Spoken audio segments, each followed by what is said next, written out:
Hello, everybody. Welcome to the DieHard Fans Show. Welcome to the DieHard Fans Show once again. We're back tonight. Tonight is going to be the preview show. Preview show. We'll talk about the biggest stories in the transfer markets today and a whole lot of other things. I'll introduce the guys to you, or they will introduce themselves. We have Andy Baba.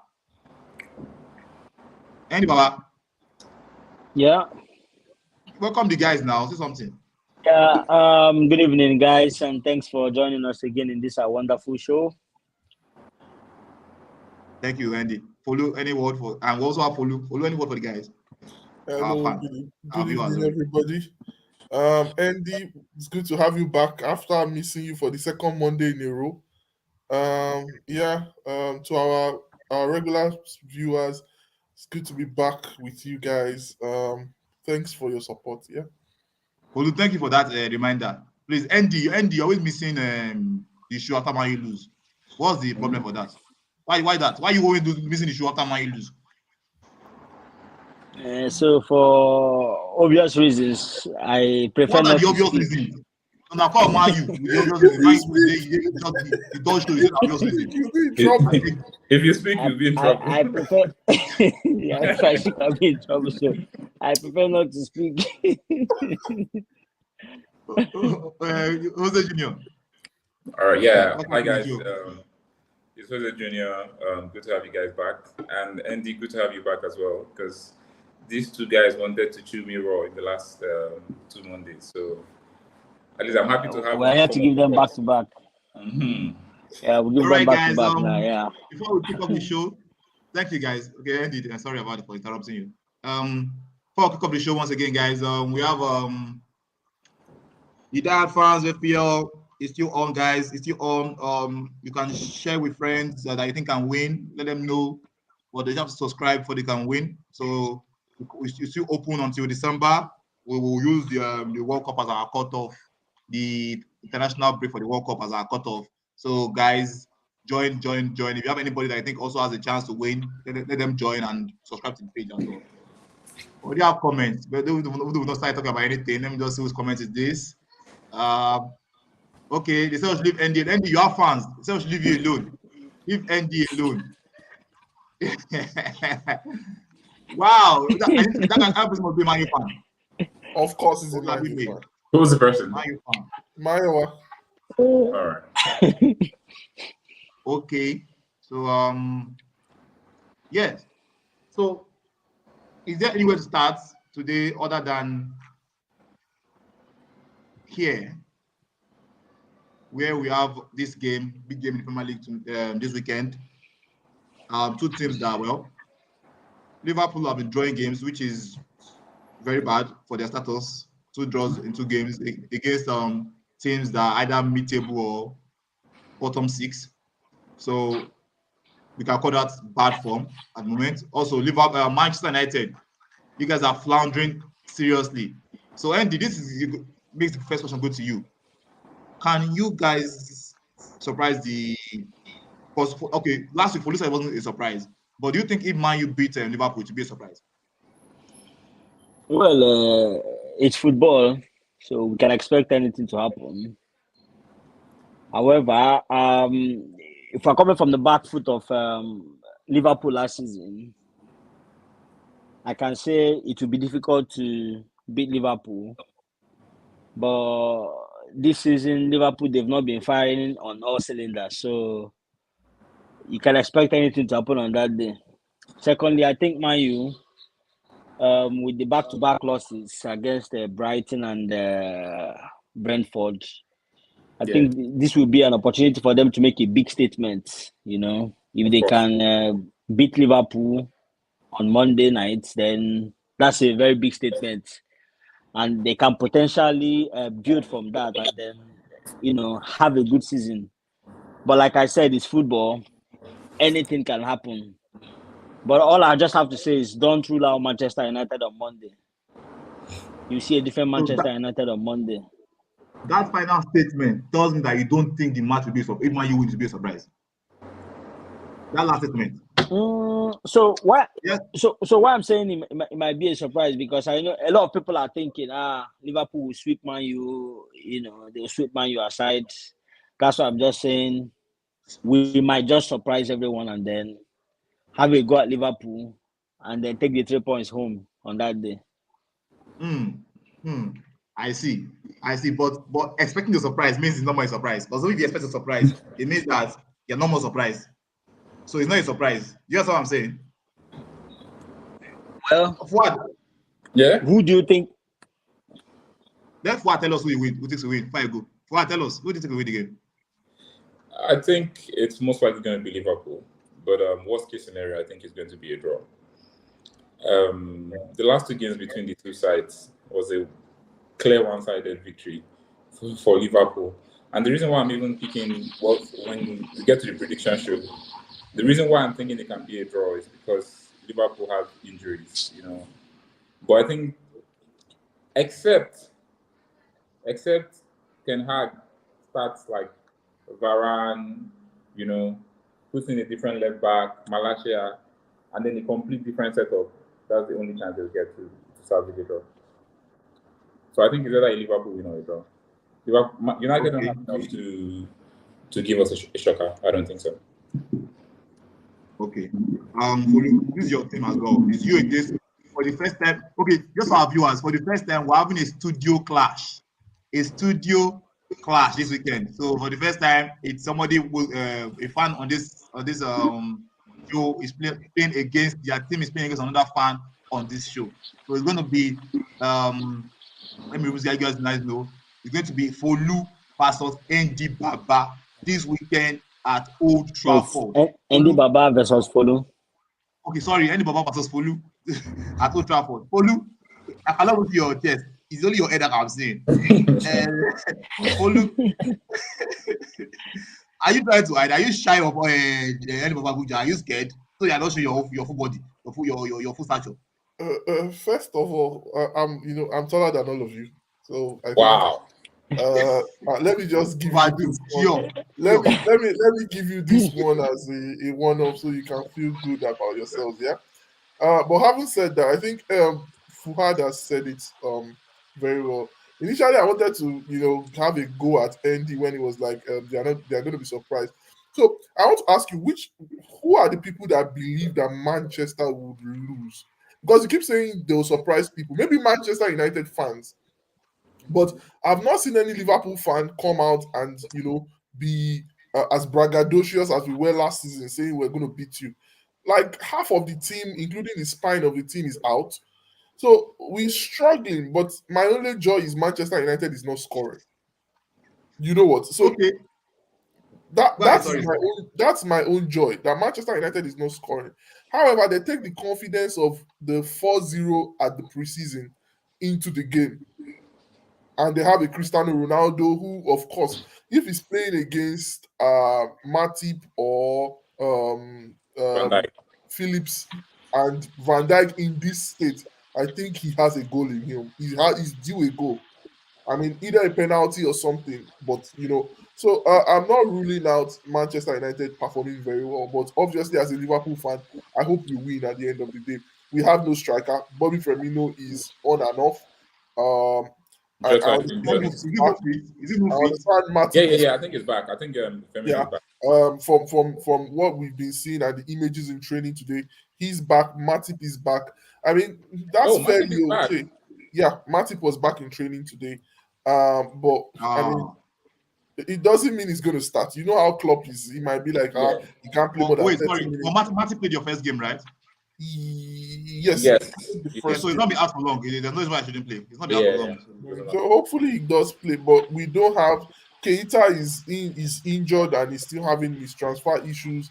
Leipzig wants him back. We are saying, so is it Elliott that is going to play against Man U? Is it Carvalho that is going to play against Man U? So to be honest, we are at our weakest, and I think Man U should be able to capitalize on it. I'm looking at a draw or a very narrow win for Liverpool. So yeah. Okay, so we have some comments here, guys. First of all, let me go with this one. Olabime says, I will be realistic and say that Man United don't stand a chance. That's your fellow Man U fan, any Baba. Man United don't stand a chance. It will be a 7th wonder for United to survive it. Guys, Yeah, don't well, as if those are earthquake they come. It's The thinking guys about don't as if earthquake Liverpool they of come. last season. Not the Another same. person says, Honestly, okay. sorry, another person says, surprise key. Man U is definitely losing. Surprise care, as in it's impossible. Okay, surprise key, sorry. I think Surprise key. Olabi's first statement says that he said it would be realistic, and it was actually very, very realistic. It would be a huge. In fact, when Stanley said this, no, there's no surprise. Man U is definitely losing. But what I agree with Follow here is that you said Follow, you said something about Ronaldo, yeah. I think Ronaldo, but not that Matip is going to be fit. I was thinking maybe Ronaldo could capitalize on Phillips. Ronaldo is the best mass striker. He could just capitalize on Phillips. The way he did with Tavares last season, where he went and stay at the back of Tavares, knowing that Tavares will go kick, and when he passed and just easy tapping. So I was thinking maybe that kind of scenario could occur again. But since Matip is playing, maybe it's not hard to see a surprise. But the thing Trent is also a weak point. If the coach can get people to press, and like Fuad said, if we look at the second half of the Brentford match, I think the coach actually realized the strongest defense in that second half. Play Malacia at right back, making sure that he covers up his central defense. I think Maguire was there. I'm not sure what that is. Sorry, I'm not sure what that is you, because Maguire was in that team in the second half. He has to play Maguire. He will play Varane and Maguire. No, but I think I agree with you. I heard something about Maguire's deal having to play a certain amount of games, otherwise United will pay him. And you believe that? I don't know. I don't believe. Sorry. Do you believe that a player coming from Leicester? Yeah. Leicester. You didn't come from Madrid or Barcelona. Yeah. From Leicester. We have that kind of thing in his contract. I don't believe that. I don't believe that. But the thing is, well, we already had the Maguire discussion. But anyway, I don't think United have. If you look at the two games, I don't think they have they have the creative players, some of them. But the way they play, I don't think they've shown the creativity. I don't think they've shown the. But Eriksen kept on. In that first match, Yeah, Eriksen kept on dropping the ball. He kept dropping the balls at some position for Rashford. And I think, to be honest, Rashford should look for a deal out of England. Ronaldo kind of went wide. But those goals, at least he dropped 2 balls that I'm sure Cristiano Ronaldo would have tapped in. But the thing with Liverpool is, Liverpool have played 3 official games this season so far. The first one, Cotton Razor, you can't really make much of it, but they won Man City. Okay, that's fine. Bro, with the full squad. Yeah, the second one against Fulham. The way, yes, it was difficult. Though it wasn't their best, but it wasn't completely bad. Then honestly, you're very right. Normally, most teams with that winning ability to lose that match, that match. Most teams, even the Crystal Palace match with that red card and everything, exactly. Red card have been behind. Most teams lose that match. So Liverpool have still shown, even despite those defeats, they've still shown some grit. So I agree with you, Jose Junior. Go ahead. I just wanted to say I agree with you. Yeah, that was I was about to touch on the Crystal Palace game, but you've touched on it. So it's all pointing to a Liverpool victory. Honestly, I'll be shocked if United wins. I will take the victory. Please, you guys keep. But my feeling is manifestation. My feeling is that I expect to see Varane, Martinez, Malacia. But Martinez and Varane would not be a good combination. Or Varane, Baye, Malacia. Baye might be. But he should not use Martinez because I don't expect to see Martinez in that starting lineup. He's going to foul Salah. I don't expect to see Martinez because I think Martinez did well versus Brentford. I'm not going to lie to you. Yeah. So the problem with Martinez now, of course, because of his height now, so a lot of players will always target him, put those boxes in the box. So you see Martinez struggling to make those clearances. However, you know how English media, how they do their thing. So all the spotlight is on Martinez now. So I don't expect to see him in in our defense on Monday, I expect to see Varane back there, and Maguire, of course, because he is the captain. Yeah, so we expect to see him. However, if Maguire keeps getting those bad games, I see him being dropped by Ten Hag, and then we'll probably just go with Varane and probably Lindelof, and then build from there. Or we can go with the three at the back, where you have Varane, Lindelof, and then Martinez on the left. Yeah. So that's why I feel, yeah. I don't see Ten Hag going for a three at the back. The way he plays, the way from the little I've seen, the way his idea of the game, I don't think he wants to go with a three at the back. But yes, you can see Varane and Lindelof. No, I feel it's Varane and Martinez. But if you see Varane and Lindelof, what I think might happen is Martinez might go into the defensive midfield. Yeah. But I think he wants to have that balance.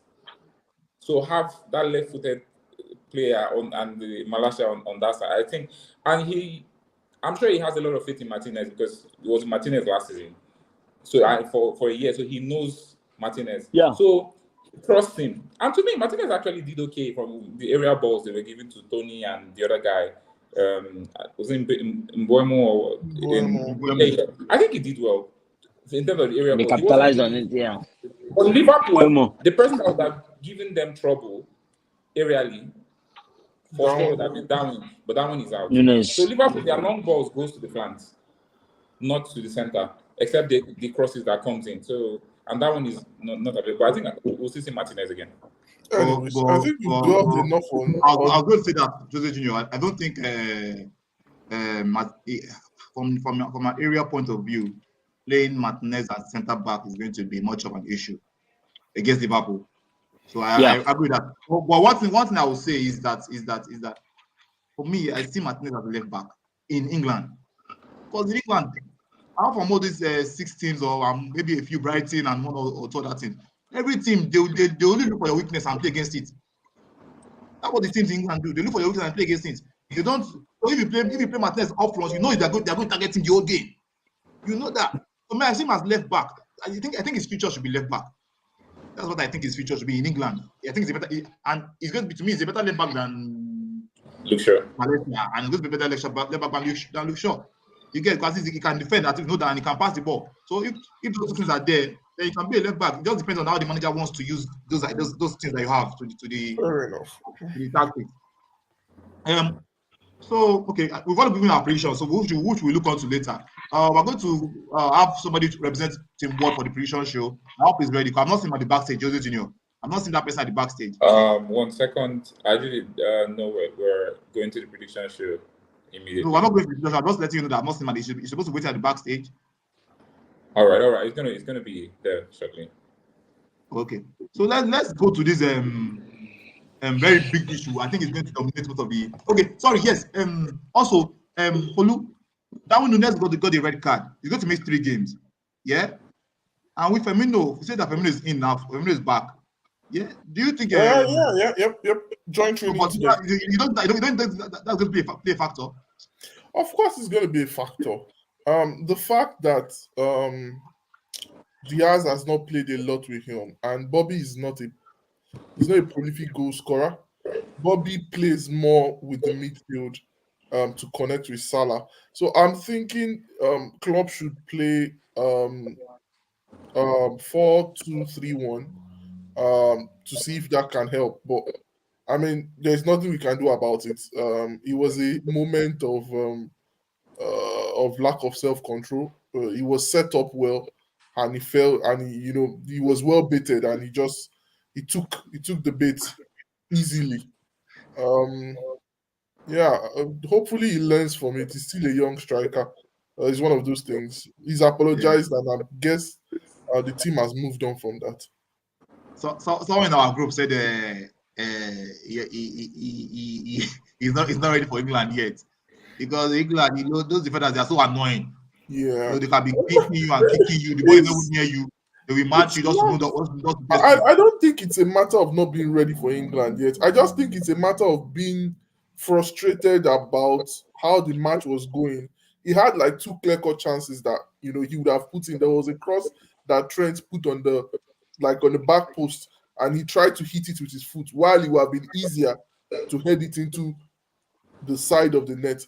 But I mean, I don't think it was just because he's played 2 matches in England, and he's performed pretty much all right, and they were, to be honest, against very quality defenders.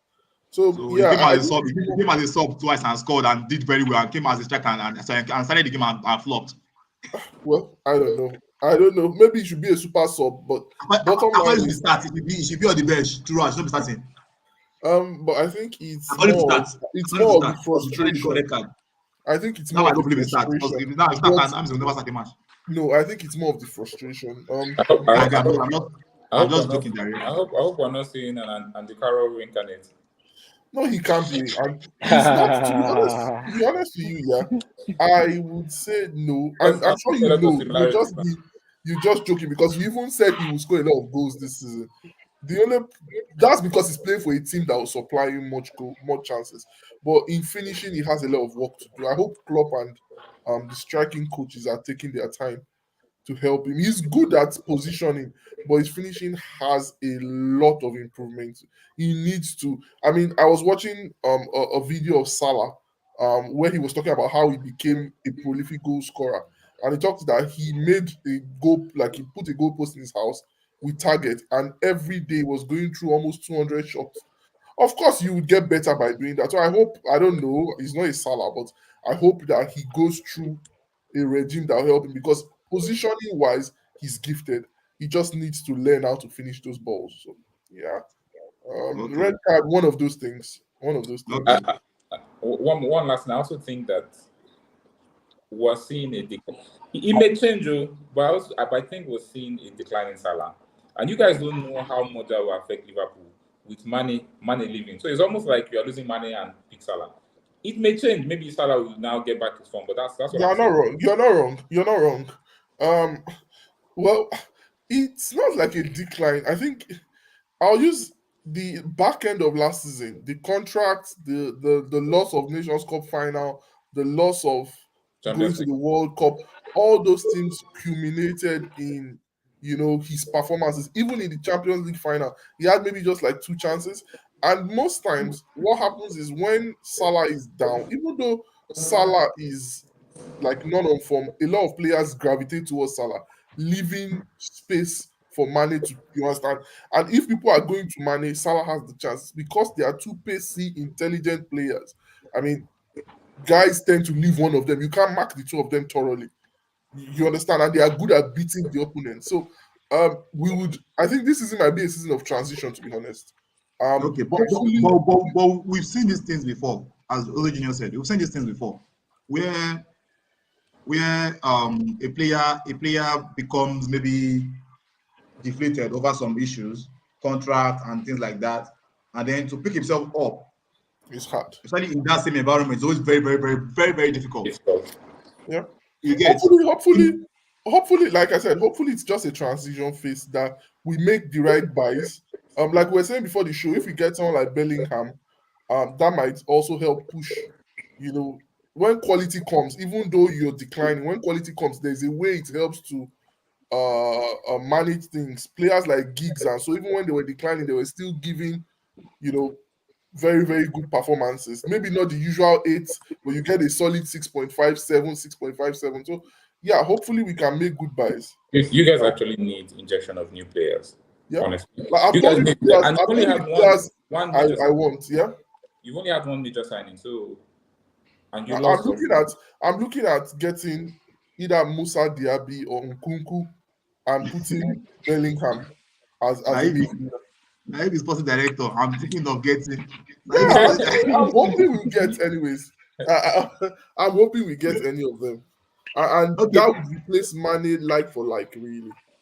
So talking about getting players, there's one story that's shocked the internet watching world over the last few days, and it's Casemiro to Manchester United.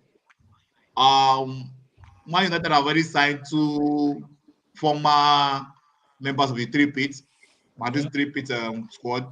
They got Baron first. I don't know. Baron and Ronaldo at the same time last summer. Yeah. Baron was just injury.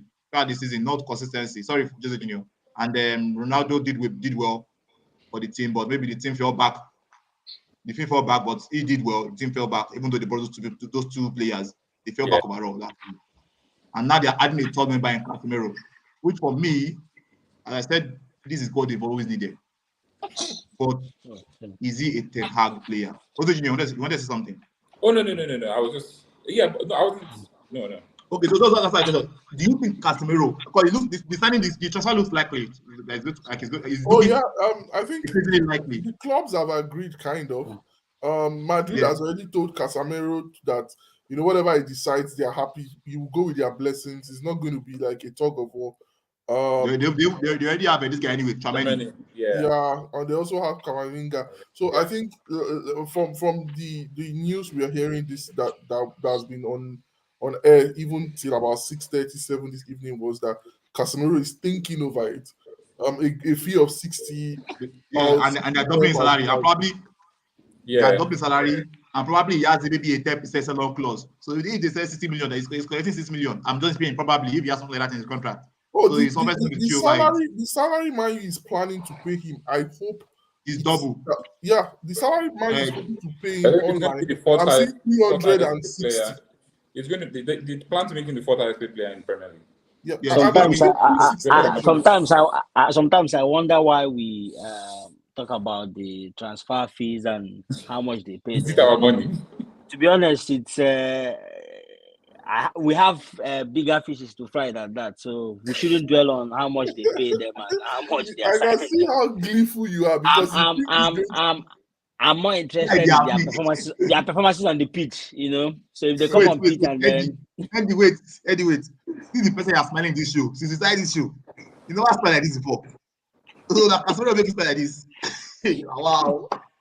We have been very poor. Yeah, to be honest, we have been very poor. But I said it the time we started this show. We have failed to address our issues, and the issues we had was to address the issues in our midfield, which was McTominay and Fred. We have done well in terms of getting defenders, although Maguire has not been doing well. So we have Ronaldo there, we have Sancho. If we can get Casemiro and then potentially get Milinkovic-Savic, that will be the beginning of a new thing for Manchester United, because I can tell you categorically that our problem in Manchester United right now is McTominay, Fred. So if we can get those replacements, then we are good to go. So that's why you see me smiling now, yeah. I've always been with you. Hello. I've always been with you. And your daughter is stopping you there. I've always been with you. Yeah. I've always been with you on this midfield issue. You understand? Yeah. If however, there's still some doubt for me about Casemiro being the kind of defensive midfielder Ten Hag should look for with his style of play. Although this is a great player, probably the best in that position in the world at the moment. I agree with you. Yeah. And okay, let me just finish. Sorry, follow. Right. And now, if you play midfield with an arc system that we know he likes, Casemiro, Eriksen, and Bruno, it could be extremely exciting. That's how I say it. You get extremely, especially if you can. Although I've said it, I don't think Casemiro is a player, so he has to tweak things. He has to tweak things. Casemiro is not the kind of player. He has to tweak things. How he's going to pass up on the back and all those things. But before I go ahead, you did have something. Yeah, I think Casemiro is very good passer from the back. I think Casemiro to me is the most complete defensive midfielder I've seen in a very long time. He knows how to do everything. He's very good tackling, very good at marking players out, very good at passing. When you look at Madrid playing, even in Champions League against teams that close opponents down, even versus City, versus PSG, they try to play from the back. And he plays well together with Modric and Kroos. He rarely loses the ball. You get the only thing I can agree with you is he may not be the best at deep line playmaking and sending the balls far to attackers. So I think he will do well if Ten Hag signs him. However, I don't think he will do well anyways. I hope he doesn't do well. Sorry. However, he will solve a major problem in United. But United problem is not just Fred and McTominay. Me, I still think there's a central defensive problem. I also think there is a flank problem, and that flank problem dated as far back as even when Jose was there, even when Van Gaal was there. For so many years, Jesse Lingard, who is a central attacking midfielder, has been playing right wing for United. I think the plan was to get Sancho to do that, and now Sancho was moved to the left, and even that one now is turning out to be a useless signing.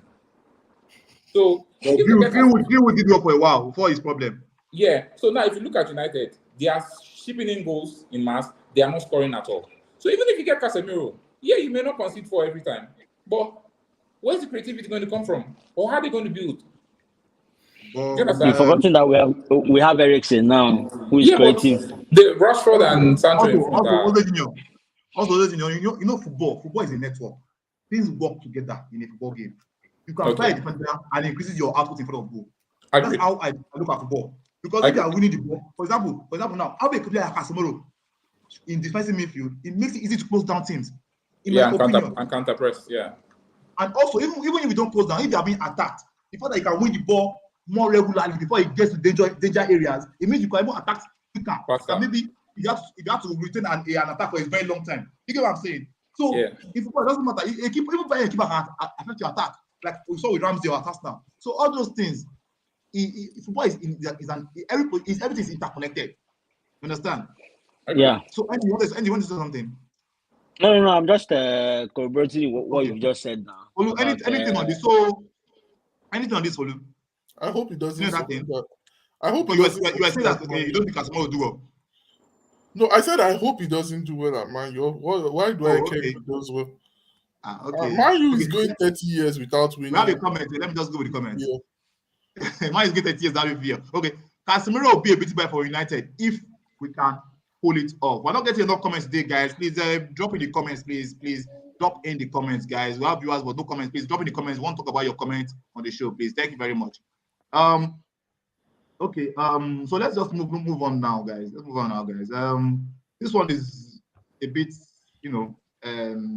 of a story which has been causing a bit of rancor. Mbappe has claimed that it is easier for South American teams to qualify for the World Cup. This is something that we in our group we've argued for years. So Mbappe has brought it up, has given us the chance to argue it on the show today.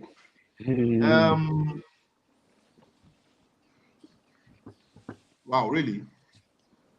So for what? Yes. Obviously. Obviously. No. I'm not. Of course, I'm pro South America qualifiers. Thank you for accepting your bias before you. No, I appreciate that.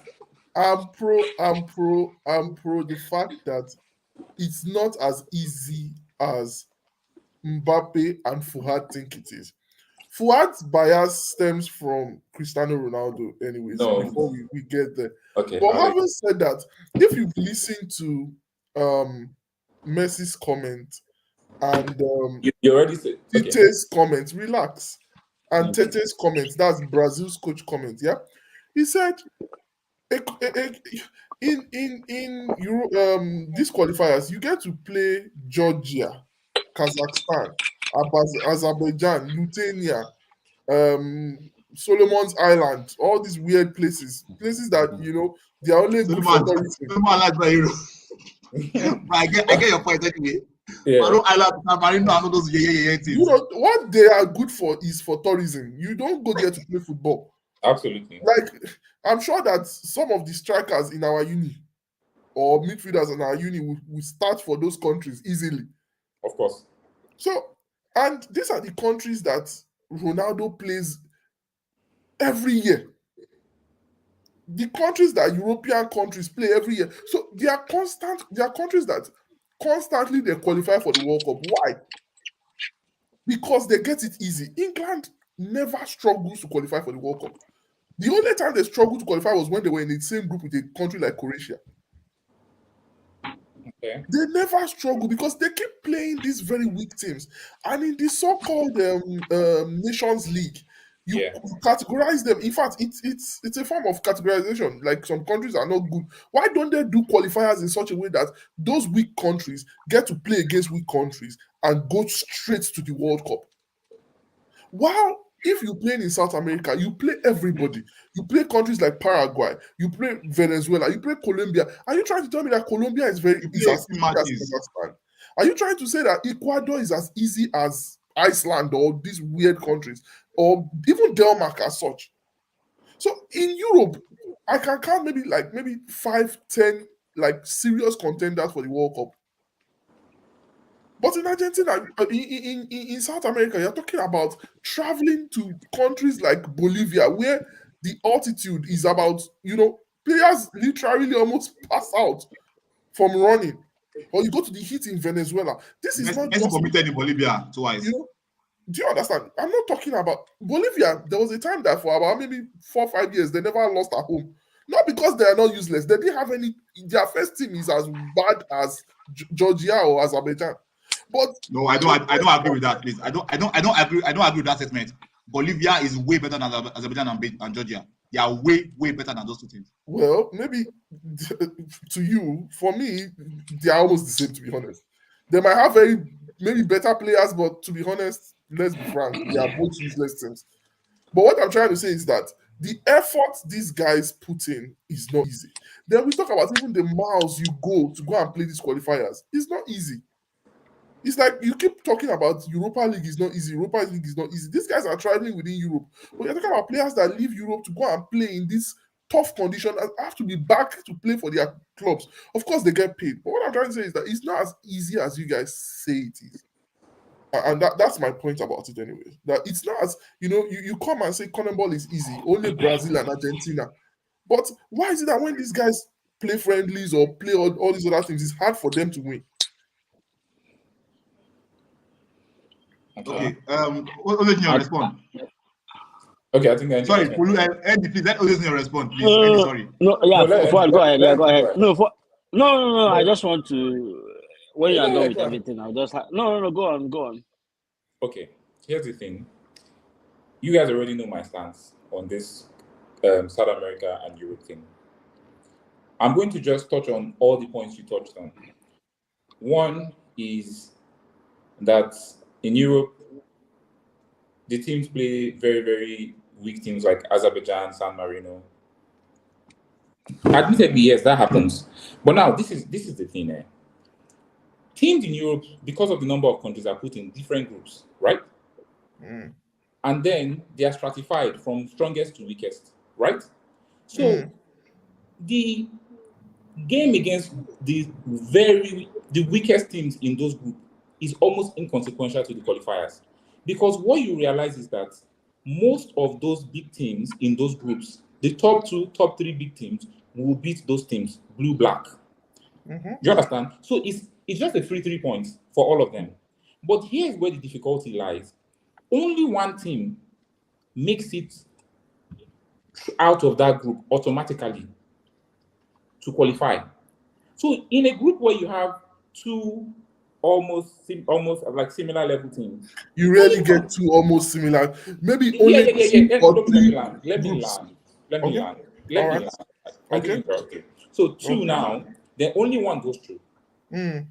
And then the other one goes to playoff.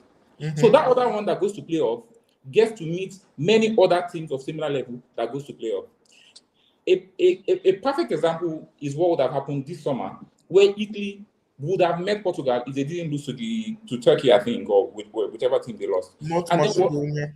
So Macedonia. So we would have had a case where either Italy or Portugal will be out. That's one. Another question I'm going to ask you is, when last did you see Italy, a European powerhouse, in the World Cup? Sorry. I answered that question. The last 2 times Italy went to the World Cup, what did they do? Hold on, you are digressing. No, the last 2 times, 2014, okay, 2014, Hold on, just answer. No, 2014. No, you are making a different point. I've answered the question of 2014. You are not answering exactly. So you are making a different point exactly. We're not talking about what has No, what I'm trying to tell you, Italy is not anymore. No. Let's not judge Italy. We didn't interrupt you. No, this is my point. This is my point. You make your point. You make your point. The question I'm asking is, when last? 2014. Good. How many years ago? Almost a decade ago. Now, sorry. Is Italy a powerhouse? Italy is a European powerhouse. The fact that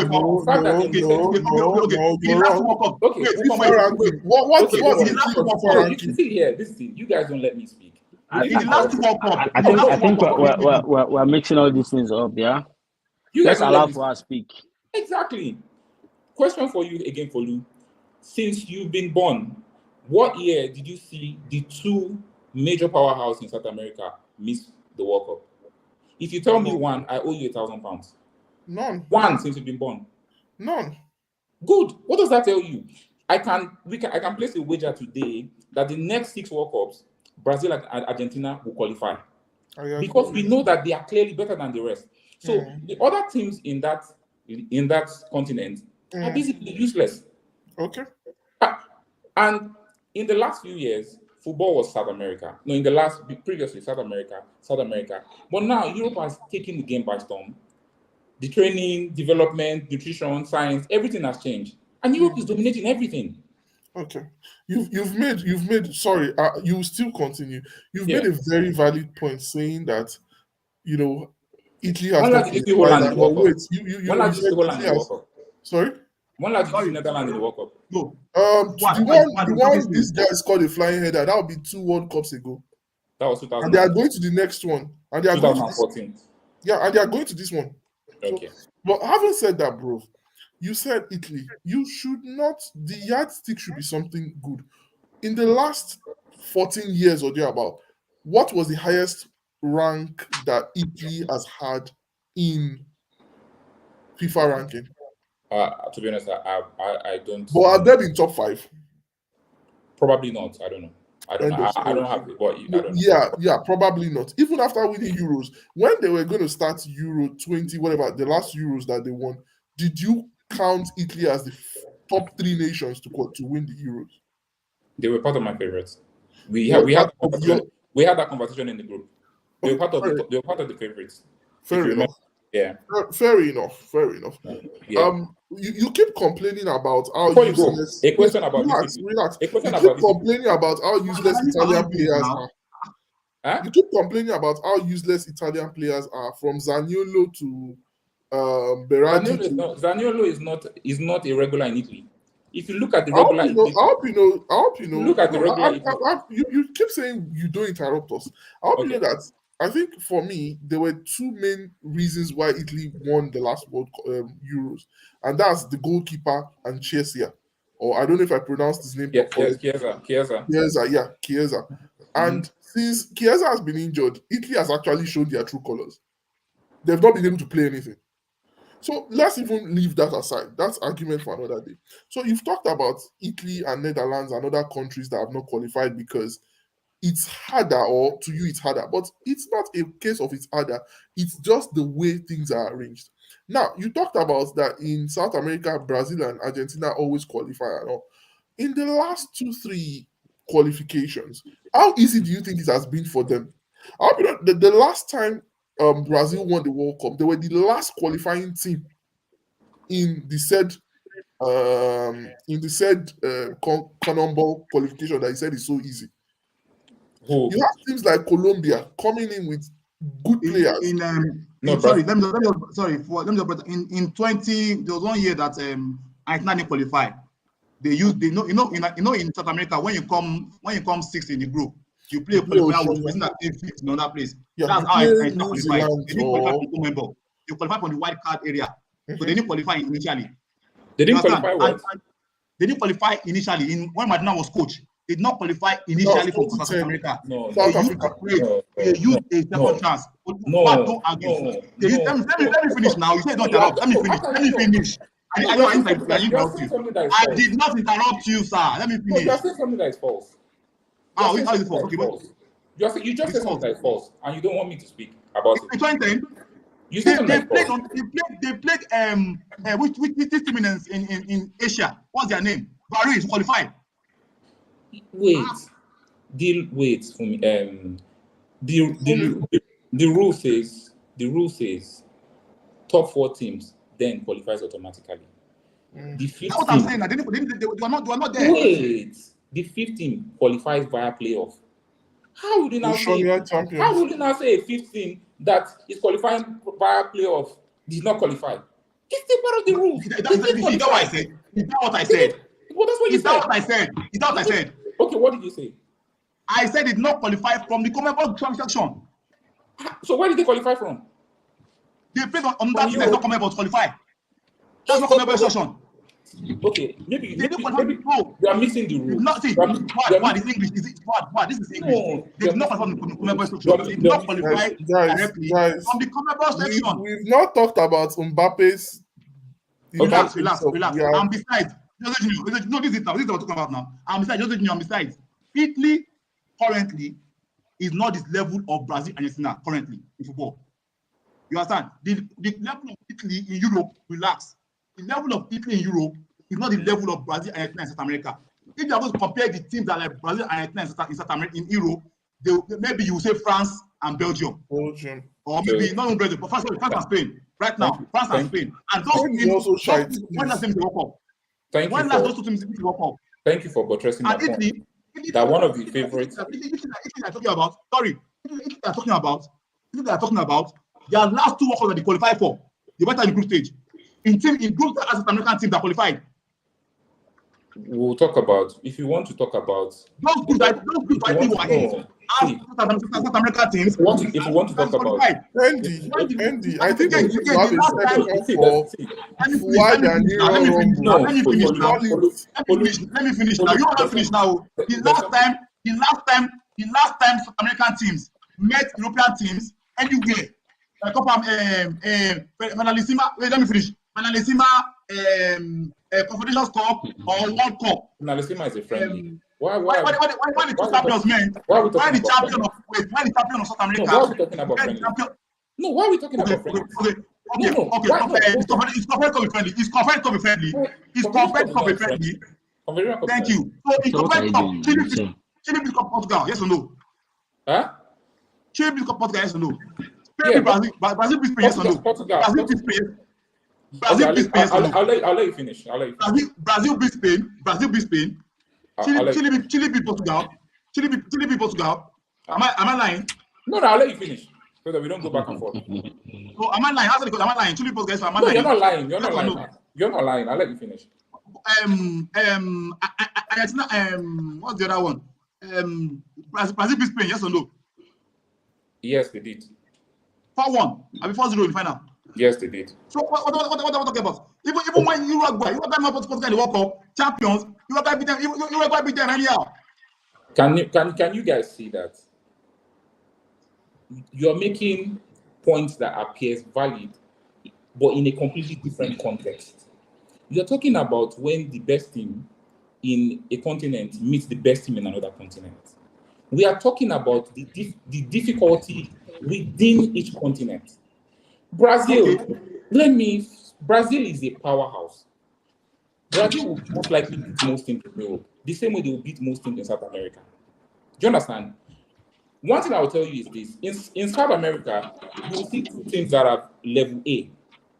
If maybe 2 teams, or maybe 1 team that is level B, and then 1 team that is level C, and the remaining teams. Those teams that you call now, what are the percentage in Europe? No, don't answer the question. Answer the question. No, see. If you're in a debate. Let me just speak. You ask me the question. Just answer the question and go on. Answer the question and go on. I will lose my line of thought if you keep interrupting me. How many teams are in level A in Europe? You can name close to 10. And you are also buttressing my points. What's the lie? What's the lie? Why the 10? Who are the 10? You can name 6 if the number is the issue. You can name at Okay. least. Now, Okay. you are buttressing my point when you are saying that the best team in Europe, European defending champion, is currently that won the tournament last year is not on the same level as the top. Okay, when Chile, when Chile won, what does on the same level with Spain? When Chile won, what does on the same level with Spain? When Chile won? Chile won in 2016. Were they on the same level? Sorry, 2015 or something. When Chile won, were they on Spain level? Or when Uruguay won in 2014 or so, were they on Spain level? One good question I'll ask you is, why is the outcome of a Confederations Cup match a determinant? No, let me land. You are attacking what I did not say. It's just a question. You're not even allowing me to make a statement. Why is the outcome of a Confederation? You're going back, that's why. Why is the outcome of a Confederation Cup match an indicator of the difficulty in qualifying? There is no correlation. It's cause. If something caused the effect. The effect cannot be the cause. You have to qualify. Do you understand? We're talking about difficulty qualifying within each continent. I have something to say. Not when. There's no argument. You cannot compare Europe difficulty and South America. You cannot compare. Is it comparable? Is it comparable? You cannot compare playing 18 matches. Playing 18 matches alone is harder than playing 9 matches. Even though they are easy opponents, playing 18 matches is harder than playing 10 matches. Anywhere in the world, playing 18 matches is always harder than playing 10 matches. Is that a lie? Is it easier to play 10 matches? Are you saying it's easier to play 10 matches? How is it? Are you saying it's easier to play 10 matches than 18 matches? How is it? Can I say something? So wait. How is it hard? Wait. So playing 10 matches is harder than playing 18 matches. No, how? In what context? I'm asking you. How is it harder? When you say it's harder, it's more. So okay, running 10,000 miles and running 1,000 miles. Which is harder?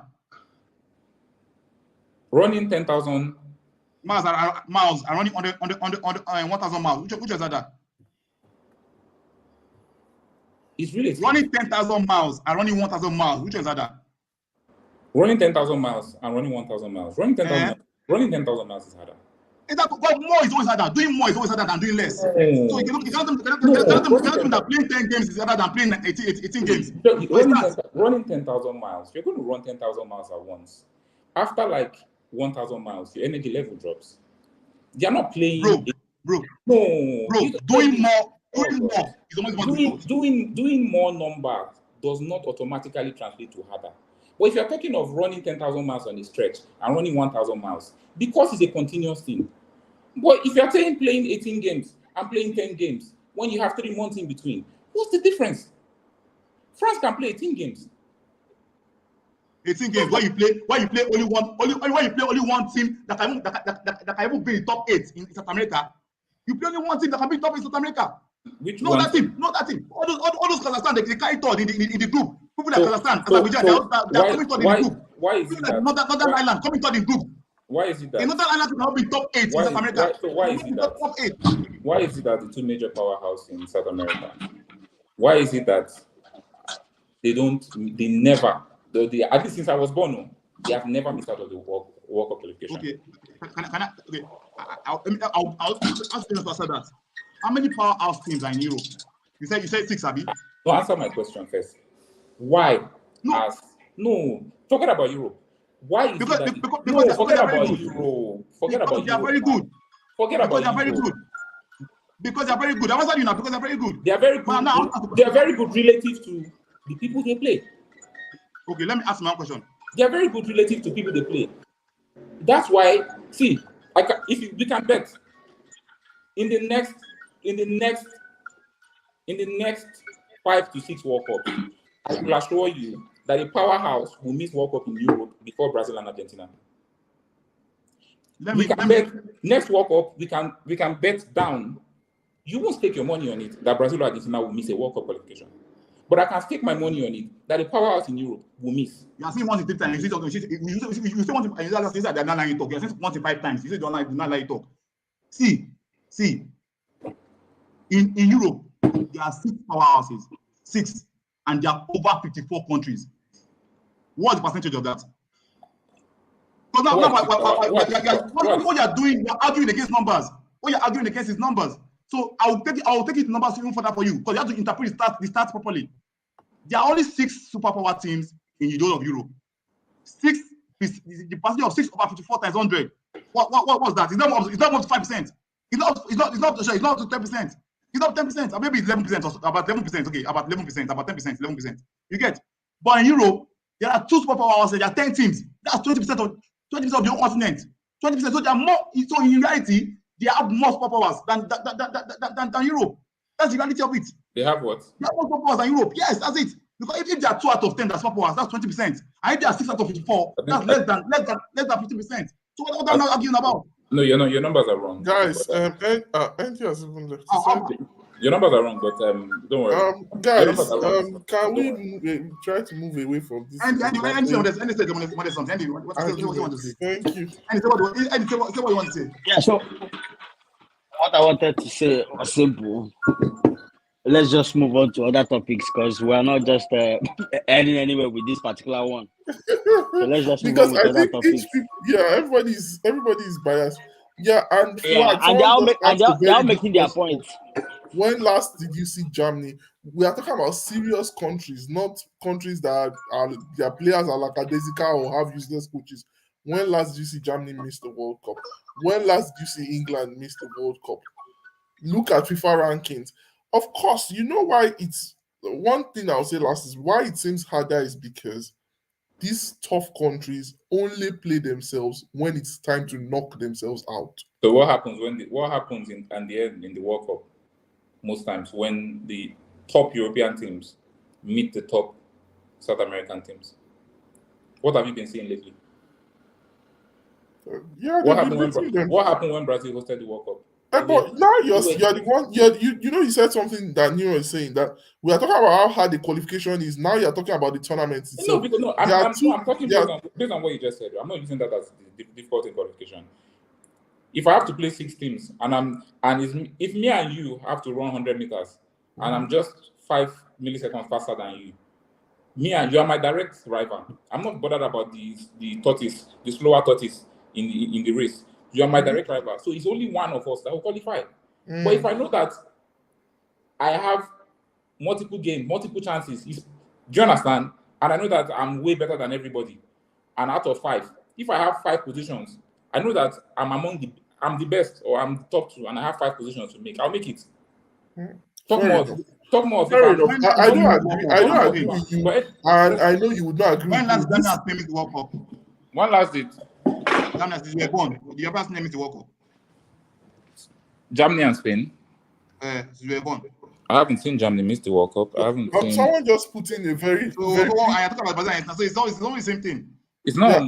Ike just put in his own opinion, which I think is also a good one. Though he said we should look at FIFA rankings and check out the first 20 rankings and then look at which countries are there. I think that would help us know the degree of toughness of but there are more European countries than exactly. South American I agree with the point perfectly. But in a situation where the numbers, there's a big disparity in numbers, we have to use percentages. Which is ratio. Yeah. Fair enough. That's okay. I think we should when you say ratio, Andy Baba's talk of progressing. Because how are they wrong? They are wrong because you said 6 powerhouses, 54 teams, and whatever.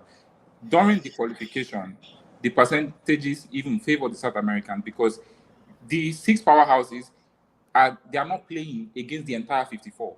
It's one of the 6 powerhouses against 5 other teams or against 6 other teams. Out of the 5. Hold on now. They are extremely useless. Now you're talking about percentage now, so I'm telling you that your numbers are wrong. If you relate it to Brazil and Argentina, most South American teams are useless. But because Brazil and Argentina, that's a lie. That's a lie. No, that's your opinion. That's a lie. Has Cameroon ever beaten anybody? We don't have to. Has Cameroon ever beaten anybody? We don't have to agree. We don't have to go back and forth about that. But to me, you don't have to agree. Brazil and Argentina are way better than the rest, historically, until probably till I die. But all right, fair enough. We've all agreed that we've said our own points. It doesn't mean the other person is wrong. Yeah. I think we should move on to the next agenda. But just one last question for you. If It you will have end. It's no, a no, no, no, circle. no, It's it's a just, vicious it's just a circle. question. I'm not making a point anymore. It's just a question. If there are two solid people, and you know that you are playing against 8 other people, but you know that there are 5 positions to qualify for, what do you think is your odds compared to 2 to 3 teams of about similar, not too dissimilar level, and you're The fighting line. for That's a lie. one? That's my question. Nero, he said he was going to ask a question. Honors is on us to answer it Or in not. public or in private. We will answer it in private. Let's move. That your question is skewed because you No, try it's to an open downplay question. Europe. It's an open No, you question. try to downplay Europe. No, we would look at, I think the easiest way, maybe next time we will look at a qualification group in Europe. Do you understand? We look at one qualification group in Europe and pick out the teams and sieve them out, and thus we will get a solution. How will someone say the gap between Chile and Argentina is big, but the gap between Northern Ireland and France is small? That's it. That? Nero, No, we've said he said it was going to be a question, and No, like who I said said, that? we don't need to answer it. What's the next topic on agenda? We've not talked about FPL. We've not talked about our predictions, and we've been on Mbappe. Okay. Mbappe that plays in Let's Farmers go League. to the predictions. Let's go to the predictions, guys.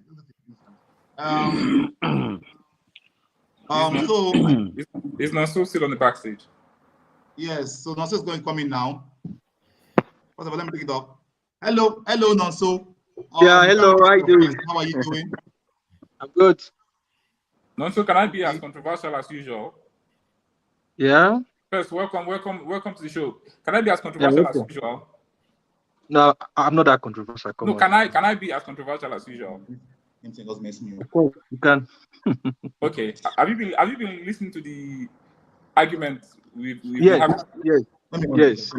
I'm not making any point. I'm not making any. I just want to hear your opinion. Yes. So what I think is this. We are looking at it the wrong way. You have to look at it this way. In Europe, we have the great 8 teams like Germany, France. They will never meet each other in the qualifiers. Okay. For example, Portugal was in the same group with Switzerland. No, Portugal was in the same group with Serbia. Okay. They just had to win Serbia home and away, and they're in the World Cup. That's all. Okay. Why Argentina, Brazil they have to go to Colombia, Paraguay. They have to bring their A game in almost all the games. Colombia, Uruguay, and Chile are the same level as better than Serbia. You have to play a lot of games. Okay. With injuries and all that. You have to play Argentina home and away. Okay. England don't get to play France to qualify. England's under 17 is going to Germany don't be get to play Azerbaijan's first team. Okay. So for the great 8 teams, what they just had to do is this. For Italy, they just had to win Switzerland home and away, and then the World Cup. Yep. Okay. France just had to win Sweden. Was it Sweden or Croatia home and away, and then the World Cup. Okay. That's all. Because the other teams, they are, of course, like you said earlier, the top 2 teams will win those teams. So what they just have to concentrate. Me and you, Serbia, have to win home and away. I'm in the World Cup. That's all. That's fair enough. That's fair enough. So you can't compare both. Very good. You see, we've been going back and forth, and you just give a very, very good argument in 5 minutes. All right, so now, tell us the team you support. Chelsea. Of course, you can see me. They are very, very, Chelsea. Very I'm happy. going to put the predictions now. Okay. Let me remove this Mbappe nonsense. Okay. So these are the predictions for this week from the guys. We have still leading is Can you remove the stuff going on that? Yeah, that's what I'm trying to do. All right. I don't know why it's supposed to be removed though. I don't know why it's not moving.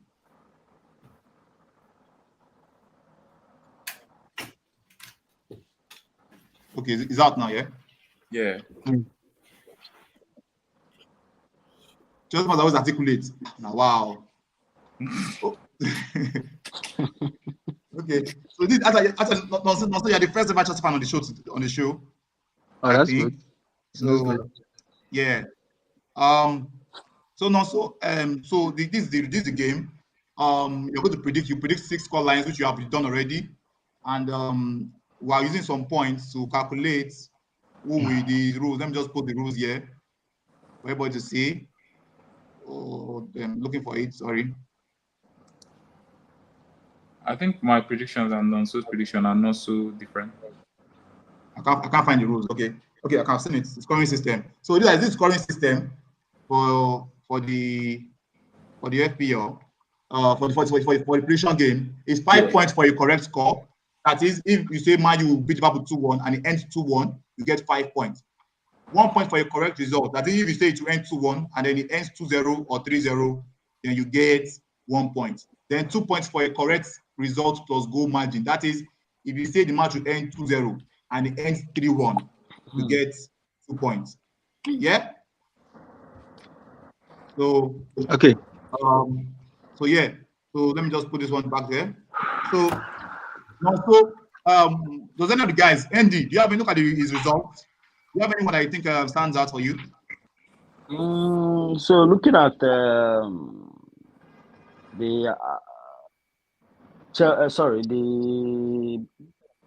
Atlanta, AC Milan.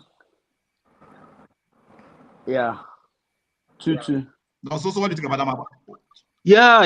You know, I noticed that AC Milan have been conceding a lot of Serie goals recently, and Atlanta, you know, they are this team that has this pedigree of scoring at any time. They can score from any opportunity. Any of their players can score. They can shoot from anywhere and to enter the net. I feel like this game is going to be a very, very open game. You know, AC Milan, their defense, I don't know, it's not been very good. So I see AC Milan scoring, and then Atlanta will lead 2-1, and AC Milan will equalize maybe in the 80th minute or so. That's what I think. That's what I think will happen. But my problem with AC Milan is that their defense lately has not been very good. I think it's going to be a very interesting game and one I would like to watch. Fair enough. All right, I agree with you. I think I would like to watch that match too. And also, you said that for this Chelsea game, that's your team, Chelsea. Yes. Against Leeds, 2-1. Very, very tight game, you think? I think the thing is, Jesse March is a very attacking manager. Why Tuchel is more of a defensive manager. God So to if you look at God to bless you for that. If you look at this game, I think Jesse March will try to attack all game. You know, against Saturday, they were leading 2-0, and the man was still attacking, and they finished the game 2-2. I think Chelsea will just sit back and hit them on the counter. That would be the best way to win the game. So I feel Chelsea will score. Maybe they will score first, and then Chelsea will score 2 goals, or Chelsea will score first, they will collide, and Chelsea will just score again. I think we are going to win them. Their defense is not so good, and also think they have been playing without a left back. Trojic has been playing there, but he's not very fast. He's not very fast. He also doesn't overlap very well. So I think we get someone like Sterling. If someone like Sterling or maybe Mount, we can use that, or even James, we can use that position very, very well. So I think we'll win the game. I'm very confident of that. Yeah, 100%. I agree with you on that. Chelsea will win that game.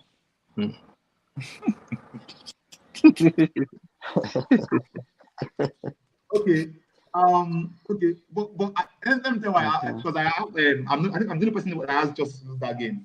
I just think that I think I've seen Leeds play defensively before, very good, especially under Jesse Marsh.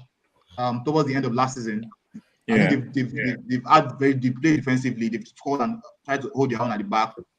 Yeah, but I agree with you that he's a very attacking manager. But I think against the big teams, he will be more defensive. You get because 0 sometimes against the team that you believe you are better than can be a very dubious scoreline. I talk about with reference to against Southampton. 2-0 against a team that you think you are better than or on your level can be a very dubious. You don't know whether to attack or to defend or to just you don't know what to do. But against Chelsea, once they score you 1, they block everywhere. And Chelsea's attack is not strong. You guys are not. Your attack is not strong. I don't know. You guys, you might have scored 2 against. You might have scored.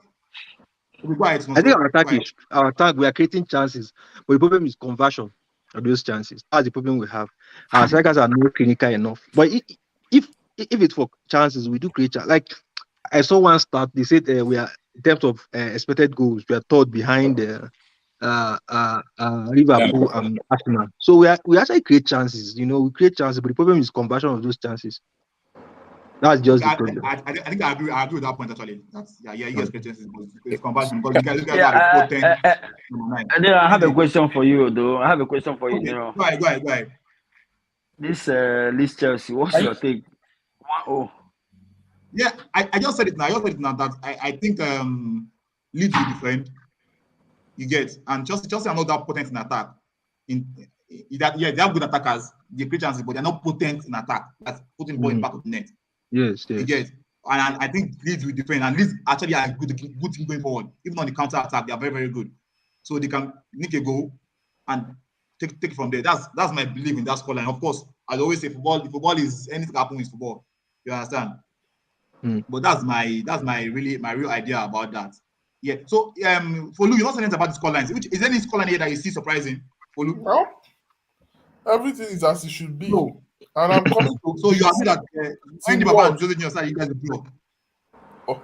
Well, that's their own cup of tea. I think we'll win 3-2. We are going to, I want to talk about like yes, but at the same time, when we talked previously, I was like, yeah, it could also end up in a draw. So yeah, narrow win or a draw. But as a fan, of course, I want a narrow win. I think Nanso wants. Wait. No, I think Nanso wants. Also, go ahead. Yes. Okay. Yeah.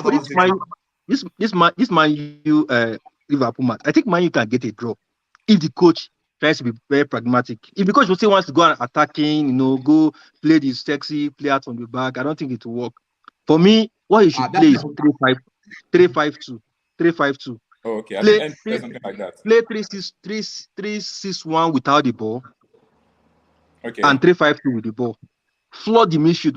Liverpool at the moment, their midfield is very, very weak. Okay. They don't have their ball playing midfielders are not either injured or not playing. So what they need to do is to flood the midfield, hold that possession, hold the midfield, make sure that no spaces behind that midfield. Once you hold that midfield, people like Salah and Co won't have any chance to score. Hold that midfield, play 3 at the back. You can play Martinez as the one on the left side of the back. Play 3 at the back, flood the midfield. I said this earlier. Fred, McTominay and one just flood that midfield. Forget about attack. Flood the midfield and counter. Flood the midfield and counter. Just make sure.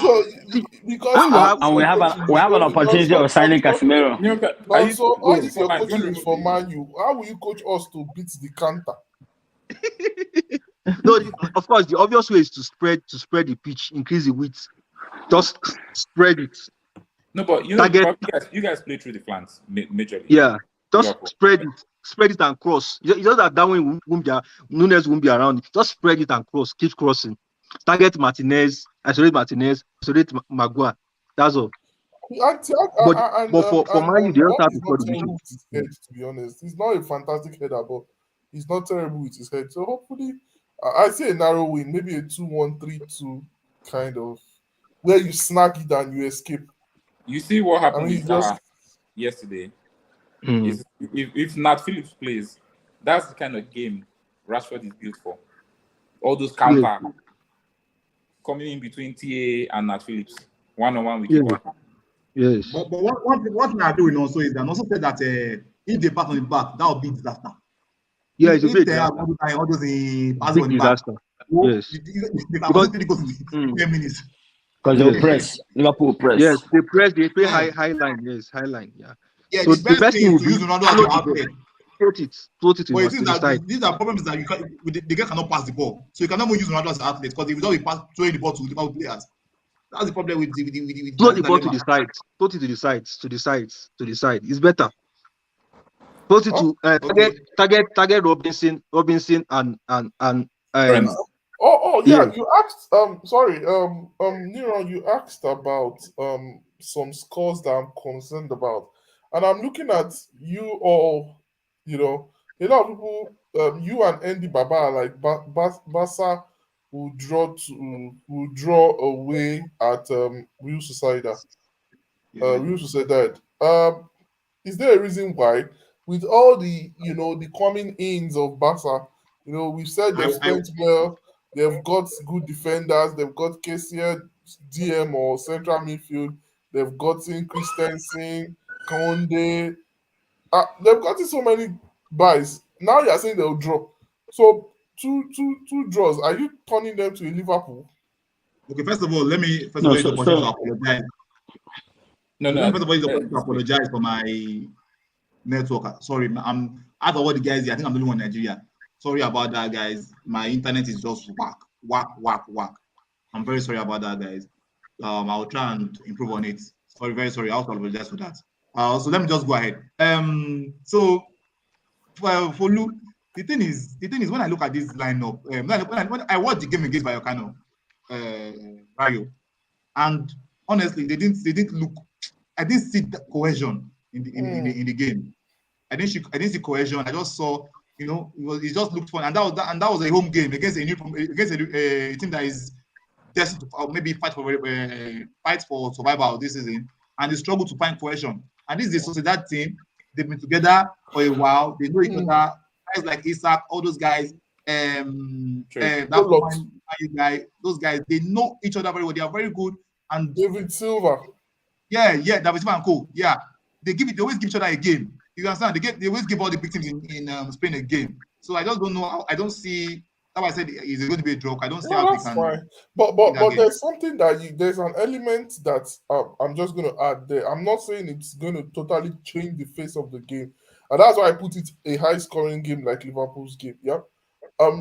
Busquets is got a red card. I think last few minutes of the game, meaning if Xavi is as good as we think he is, De Jong should actually play the deep holding role, not Kessie. He might decide to do it because they don't like De Jong, but I think that frees up the game a lot because he will help them to build, which might help them create more chances. How do you think about that? What do you think about that? I don't know whether we in this studio should be saying if Xavi knows what he's doing. You get? If he plays anything he does, I feel he knows more than all of us here in terms of being a coach. Yep. Okay. But although they don't sometimes you don't make the right decisions for football reasons, for not football reasons. Sorry, you get. You also put that the young has certain issues at the club at the moment. Understand? So unless maybe that's part of the reason. But if that's not part of the reason, anything he does for me is what he should do. Is what is in his mind. Let him do it. But he's the coach. He knows better than all of us. But yeah, I agree with you that the best person to play the deep lying role. I don't really know their squad that much. But yeah, I think from the idea of players I know, you are right about saying the young should be the one to play that match. Yeah. My only problem with Xavi is the way he's been using Rafinha. He's been playing Rafinha as a left winger. Yep. That's not very good at all. Rafinha is useless on that wing. Play him on the right wing. Where he can cut him. Because Dembele can play either. Yes. Dembele can play both legs. So Dembele should play the other wing. Rafinha on his own can create chances. He can take on a man. He's more direct than Dembele. Yeah, it's more direct than Dembele. You should play him on the right wing. Yeah, that's one thing. Funny enough, Lewandowski still looks out of sorts. He doesn't. Yeah, it seems like he's out of. He doesn't know. He's not very fit, I think. Yeah. Anyways, yeah. So we also still here because also let me just say to everybody. So we have a private league in our DieHard Fans group where you pay to enter the league, and also has been dominating us. He has turned our FPL league to Commerce League. To Bundesliga. Money left, right, and he has turned it to GoFundMe account. People are giving him money. He's always eager. Why is he going to be eager? I go first pay because you say he go shop us. I go first pay. The buyer of DieHard Fans Money League. So I think I would have loved to see your team here, but unfortunately, that's not possible. But also, how's your team looking, and which player do you suggest people should go for the next few weeks? Yeah, I think you have to look at the fixtures. Look at the fixtures. Players like Martinelli, Jesus, they have very good fixtures and they're on form. And then the other player, someone like I also you guys should also target players from this United, players like Rodrigo, Aaron Sins. yes. They play attacking football and they create a lot of chances. In their first 2 games, this guy gave an assist in both games. Rodrigo scored in both games too. Then there is Anderson too. That guy too is very good. So teams like that you should target. Teams that have good fixtures. Teams like Man U, Liverpool. I don't think for now we need to really understand what is happening there. Man City. Yes, Man City. Yeah, yes. West Ham, no, they are not. They are not really playing well at the moment. So There are what's other your teams take like on Nottingham Haaland? Forest. There's this What's your guy take on in there's this guy Haaland? in Because I Brentford. changed from Harry Kane to Haaland, and I'm still Yes, fuming. yes. But Haaland will still come good. And he's a goal scorer. He will score goals. I'm very sure of that. So we have to target those teams that have good fixtures. You know, So if you target those teams, who are you capping this weekend? Because this weekend is the first weekend that we might have a great disparity in the capping who to cap. First weekend, most people went for Salah. Second weekend, most people went for Haaland. Third weekend, most people went for Haaland again. But although he flopped, but it was most people went for those. So it has been Haaland. So it was Salah and Haaland. Abi Salah, Haaland. Yeah. It was Salah this first weekend is week. going to be very difficult. At the moment, my captain is on Jesus. You know, I feel like against Bournemouth, they will run rings around them. I feel he might score 1 or 2 goals against them. Haaland against Newcastle most likely will play 3 at the back. Both man will marshal him. I don't think he will have spaces behind the defense. You know, that's how he thrives. I don't think he will have that space. So I don't think Haaland will do much against Newcastle because they are very, very compact. I love watching Newcastle play. They are very, very, very compact. If I wanted to predict 1-0, but I just felt maybe De Bruyne or Casemiro might just score from outside or something. But I don't see Haaland getting any space behind the Oh, defense. that's true. It's not I can possible. They remember play there's this very, Newcastle very, match, very compact. Very and they compact always team. tough for Man City. Actually, Yes, normally yes. Newcastle They is quite play tough. very, very compact football. And I understand. And I also see I'm sure they will play two deep line DMs and then 3 at the back. I'm very sure of that. Yeah, no. So I don't see him doing much against them. But I see people like De Bruyne shooting from middle. They will have spaces. Because if they stay back, they will have spaces to shoot. So I think that people like De Bruyne, Cancelo, maybe Mahrez, but I don't see Haaland doing much against them. Yeah. So I'm going for Jesus or Kane, but Jesus for me. Okay, so that answers Dr. Ike question. He said Yes. so. You're asking. So you said Jesus. Any Baba answer that question Ike asked. Yeah, well, I'm going for Kane because I have this bias of giving Home and away, captain's right? bans to anybody who is playing at home. Yeah. So Yeah, of course. looking at that, It's a good thing to obvious have. choice is Harry Kane. Okay. Okay. So I hope he doesn't blank because game week 1 he blanked. Yes. So who is playing So against I'm him? hoping he doesn't blank again. They are playing Wolves. What are they playing against? Southampton. They're playing Wolves. Southampton. I Wow, think wow, Yeah, that's a Southampton. good one. That's a I good think one. Yes. That's a good one. I like that. That's a good Southampton. one. Southampton, I think. Yes, No, Wolves. They are playing Wolves. Yeah. Oh, Wolves. You know, Wolves. yes. You know, Wolves are very Wolves defensively. Wolves changed to a back 4, so their defense has not been so good since then. Okay, They yeah, changed to a they back changed 4. your back for. Yeah, you're right. You're right. Yeah. With Collins and the other guy, so defense has not been so good. So I think Kane might really do. He might score a lot. Who knows? Kane Okay. or Son. Okay. Also, Junior. Gabriel Jesus, Bournemouth Okay. or Olu? Martinelli. Yeah, Martinelli too. Yes, very good. Olu? I would have said, I think I'll Salah. cap KTB anyways. As always, I don't believe Folu again. To be honest, after what he did game week 1, he didn't have Salah. Then he brought him on. So the thing is this: you have a bias towards captaining, but I feel strikers are just whack. Then most times they are just. So I'm gonna go for KDB. KDB is a sure banker. Yes. Like also said, he might just score a screamer from outside, and that's the Yes. only goal for the game.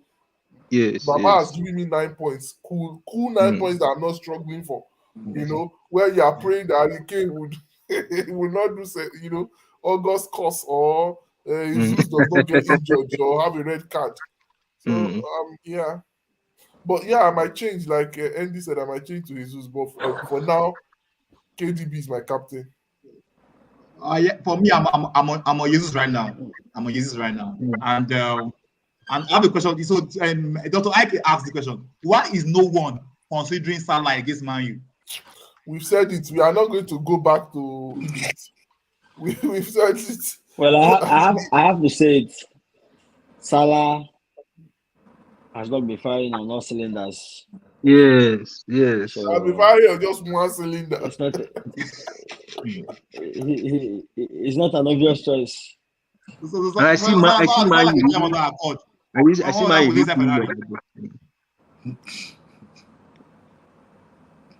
I see Man U really caging him. I see Man U doing that. If they play 3 at the back, they have a very good chance. 3 at the back. I don't believe that managers just be playing formation just one day, just change one formation for all of a sudden in one match.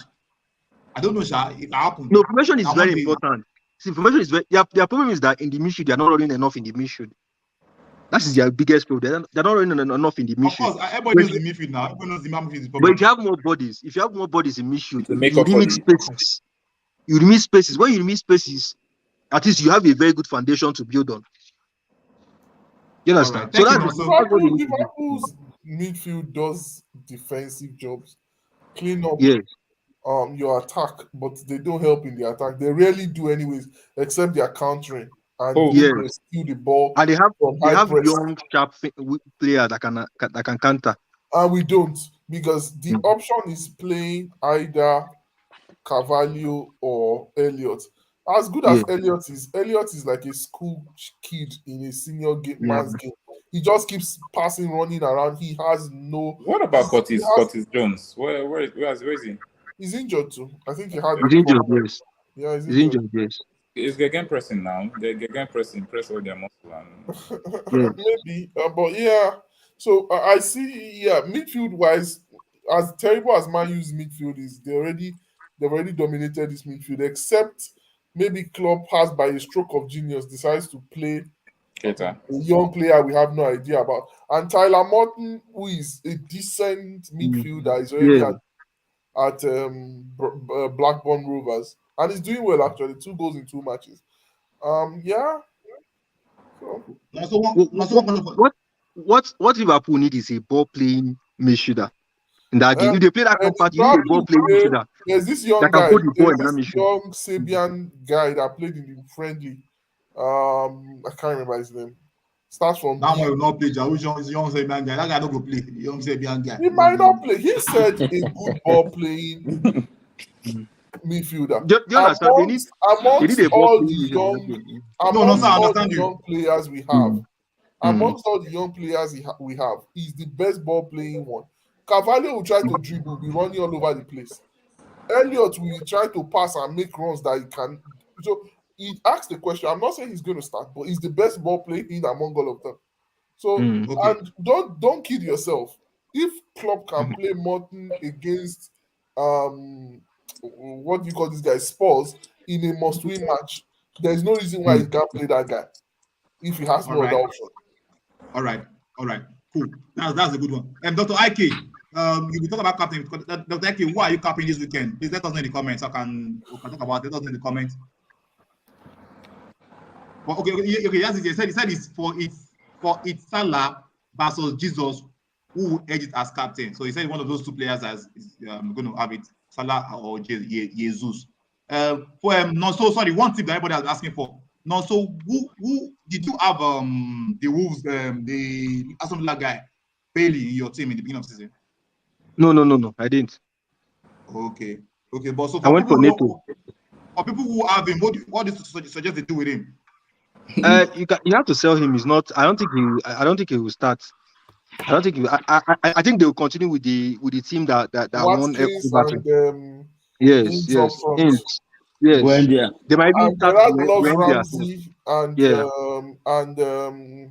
Coutinho. So there is no space. The last space is taken by McGinn and Luis. So there is no other place for No him to space, play. yes. There's no space. But Okay, they can buy like Da this Silva. point about Salah. They can buy Da Silva. Da Silva is 4.6. Oh yeah, Okay. Da Silva, the midfielder from Brentford. Brentford. Yeah. And They have So Brentford. very you good that year pictures. first. You that year first. No, so the They have very FPL good guru has pictures. said you can swap your depreciating what's his name again? Bailey, Your Leon Bailey. Leon depreciating Bailey, the Jamaican guy, Leon what's his name? Bailey. Leon Bailey. Your depreciating Leon Yeah. Bailey, you can swap him with Da Silva. No, Da so Silva, yeah. FPL legend was the one that said it. So Dr. said he has history and record against Man U. I think he's talking about Salah. So maybe Yes. he believes that the history and the record that Salah has against Man U will supersede his current form overall. So I we'll see think about that. Dr. No, Ike. go ahead. I think No, Dr. Ike. Dr. Ike is an Arsenal fan. I think That's how they think. he's doing too much history taking. That's the problem. All right, guys. Well, if you've been on the show tonight, thank you very much for coming. We really appreciate it. It was fun Yeah, all the way. shout out to Mr. Adesonia. He has been putting in a lot of comments. Talked about Liverpool recharging, Man U 4-0. Talked about Manchester United. We might not have been able to, I mean, read up some of your comments, but we appreciate each and every one of you. No, actually, I just put some up, yeah, but almost all comments have been seen by the viewers. But I just put some up, yeah. And I think we have to apologize to Andy because we didn't give him much room to speak today. And sorry about the arguments today. It was very fierce. And when we were talking about the Mbappe comments, sorry about that. So before we go again, let me just let us know Cool. that you can join the that FPL League MF to subscribe, and you can still subscribe up to December. Don't forget, it's free to enter. All you have to do is subscribe, and you'll be paid to be able to win the prize money at the end of the season and at the end of the month. So, just a parting word from the guys. Any parting word from you, Fuad? I hope to win Cremonese, I think, this weekend. Oh, Roma fan. We're not talking about Roma on this show. Time will come. Maybe next weekend. We don't talk about things that don't matter. That one pay no. That one pay no. The time will come. Yeah, Okay, so Andy, any parting word? It was meant to hit the spot, actually. Andy, any parting word? It has to Parting words, straightforward. If you're on this show, invite your friends. Tell your friends to invite their friends. Tell their friends to invite their friends. Click on our YouTube channel. Click on the like button. Subscribe. We need to get as much followers as possible. Like, subscribe. And just to mention here now that the for you to subscribe is actually free. You're not going to pay anything for that. Just click on the link there, subscribe, and then by default, I think it puts on your notification. So anytime we come online, it will notify you, and then you can join us. Thank you for those who watched today. Ike, Desonia, yeah, Osai Chooks, FPL Freeze. Thank you, Nonso, for coming on live today. Thank you, everyone. Omoni, Junior, answer the question. Roma or Mourinho fan?